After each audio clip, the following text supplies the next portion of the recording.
Vi er taget på besøg i en coffeeshop i Amsterdam. It's so normal here. It's the same as drinking a beer. Det er små bar, hvor man igennem snart 5 årtier har måttet købe og indtage cannabis. Anything else for you guys? Derfor opfatter mange mennesker i Amsterdam cannabis som det, der i hollandsk lovgivning beskrives som et mildt stof. Og noget tyder på, at mange, også herhjemme, ser med milde øjne på cannabisbrug. Jeg ser ikke længere nogen særlig gode argumenter mod at afkriminalisere.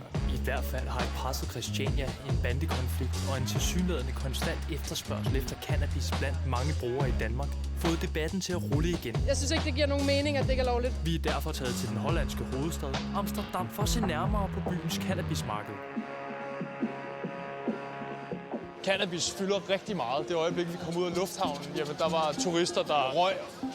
Vores hotel dufter en lille smule af cannabis.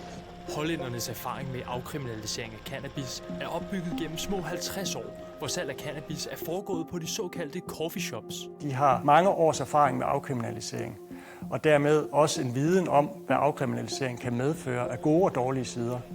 Spørger man folk her omkring, jamen, så er der mange, der peger på, at netop den model har en gavnlig både social og sundhedsmæssig betydning for samfundet. Vi har brugt en eftermiddag på coffeeshoppen Siberia for at se nærmere på coffeeshops potentielle gavnlighed for folkesundhed. 2 grams, right? Her er Melody og hendes kolleger bag disken konstant i gang med at veje cannabisprodukter af og rådgive kunder. Men selvom cannabisindtag egentlig skal foregå i regi af coffeeshopsene, Enjoy your day. så er der en masse brugere, der køber og tager cannabisen med sig. And I just saw that the people you just serviced, they came in and then they left again. Exactly. If you want to go smoke outside or maybe at home or eat something and maybe sit at a water, you can go smoke. Og for at forstå det, skal man måske først forstå Hollands coffeeshop-model. Og her bliver det lidt teknisk. For juridisk set må man faktisk ikke besidde og sælge stoffer. Når det alligevel er tilladt at købe og indtage cannabisprodukter på en coffeeshop, så skyldes det landets tolerancepolitik. Og netop tolerancepolitikken betyder, at folk bruger cannabis uden for coffeeshopsene. Det er godt nok ikke lovligt, men det er i Holland tolereret. Der er rimelig god gang i butikken herinde hos Melody og hendes kolleger. Der er konstant nogen, der faktisk skal købe, og folk sidder og nyder det, som om det var en kaffebar. Do you ever think about if you get to sell it to somebody who builds up an addiction and maybe becomes sick? Of course, you have to look out for how, if I see that someone's not feeling okay or something, I try to help.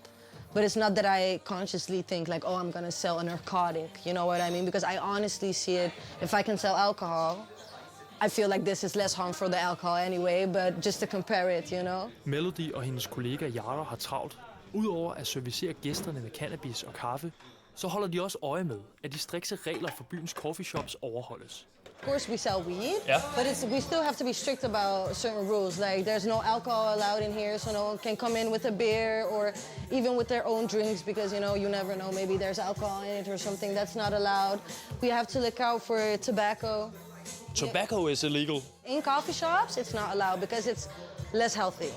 Men Melodys opgave er ikke kun at servere og overvåge, om gæsterne bryder alkohol- eller tobaksreglerne.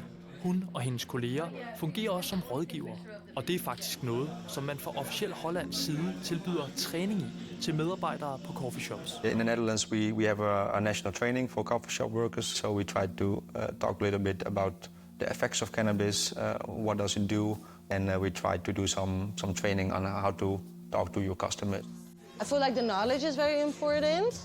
A lot of people come here unexperienced, you know, so I have to know like which one is the lightest in THC percentages, so you don't get people too high, of course. Give advice, ask people like, if I give them a joint, tell them, oh, take a few puffs, drink something, take it slow, and then move on, you know?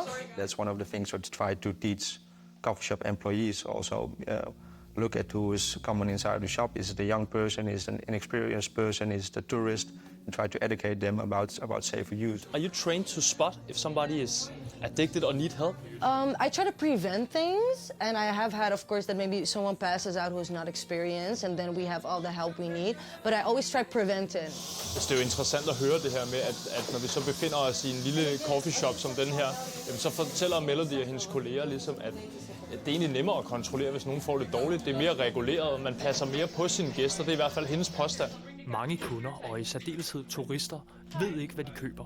Det ser vi et eksempel på, da Melodys kollega Yara pludselig står med en kunde, som ønsker at købe en meget stærk hashcake. Eating it is way different from smoking it.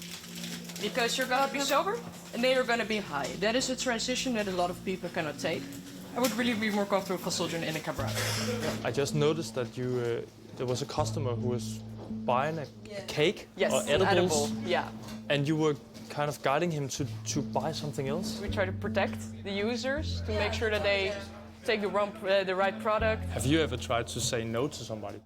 Well, I do like sometimes with certain products, like we have one edible that is really strong. So if you come to me and say like, hey, I want to try the stoned cake, and I ask you, do you have experience? And you say no, then I will not sell you the stoned cake. I have to maintain by my rules, so I want to be sure that if somebody's really an addict or a junkie, you want to be sure that somebody like doesn't overdo it. People use cannabis, that's a fact. And in Netherlands we try to be pragmatic about it. People are gonna buy it anyway. Just like maybe in a country where it's not legal, but here everything is checked. You know, I can give you the information. I can help you if there's something. You can sit here, and if something happens, I know what to do. You know. Having coffee shops doesn't really increase the use, so I think having coffee shops in the Netherlands enables you to control the market a little bit because you know what's being sold. You can train the personnel, and you have some control about the nuisance surrounding cannabis use. So I think having coffee shops can definitely help the health of society. Tak fordi du så den her video. Husk at abonnere på vores kanal. Vi har også den her video, du kan se.